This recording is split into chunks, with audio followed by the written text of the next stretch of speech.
Today, we're diving into the wild story of how a joke song, made for a cartoon, didn't just top the charts, it got banned, sparked a massive debate, and accidentally turned into a social experiment about free speech. It's a fascinating ride. So, at the center of all this are two people you would never, ever expect to see on a song together. You've got Holly Valance, the international pop star and actress, and then you have Pauline Hanson, one of Australia's most polarizing and controversial politicians.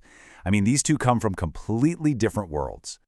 So how on earth did this collaboration even happen? Well, it wasn't some grand master plan. The whole thing really just started as a bit of a fluke. The track dropped on Australia Day, and it had a very clear target. It was written to make fun of what the creators called snowflakes and the woke culture. So right from the get-go, it was designed to poke the bear a little bit. And Holly Valance's part in all this? It was supposed to be tiny. The creators of this animated series, Please Explain, just hit her up for like a 20-second voice clip.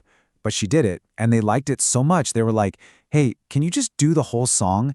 It was never meant to be this huge musical release. But what happened next? Well, nobody saw this coming. This silly jingle was about to absolutely blow up. While they were making it, everyone was just laughing, joking about how funny it would be if the song actually made it onto the charts. But the feeling was, nah, no way, it's just a bit of fun, it'll disappear in a day. Yeah, well, within hours of being released, that's what happened. It shot straight to #1 on the Australian iTunes charts.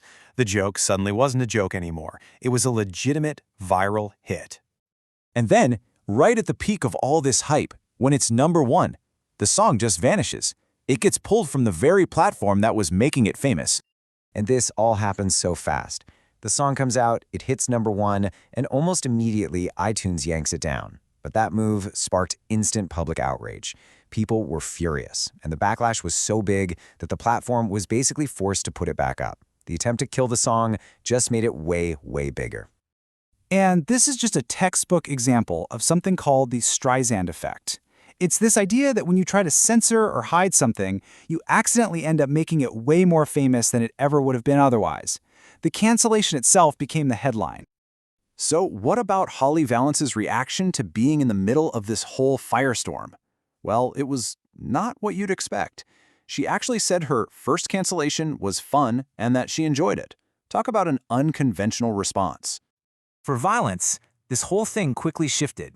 It stopped being about just a song, and she started arguing that there was a much bigger issue at play. She really framed the whole episode as being symbolic. She kept saying the issue wasn't the silly jingle itself, it was about the principles behind why it was removed and who has the power to make those decisions. And here's where she pointed to what she saw as a glaring double standard. Her argument was basically this: my harmless parody song, with no swearing or violence, gets taken down. Meanwhile, there are tons of other songs on the exact same platform with lyrics about horrific things, violence, drugs, you name it, and those stay up without any problem. This is the question she said she was asking her friends while all this was going down, and it really gets to the core of her concern.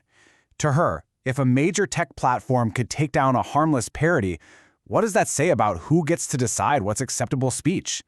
It's a pretty dangerous precedent. So, after all the chaos, the song was back, it was more famous than ever. What can we really take away from this whole bizarre series of events? In the end, Valance really summed it up perfectly herself. The whole thing, from the accidental way it was made to its viral success and then the attempted cancellation, it all became this weird, unintentional social experiment. It really exposed some of the major fault lines in our culture and media today. And that leaves us with a really critical question, doesn't it? This whole story started with a silly song, but it ends up touching on a huge debate about our digital lives. When a handful of giant tech companies control the platforms we all use, who really gets to be the judge? Who are the new gatekeepers of our culture?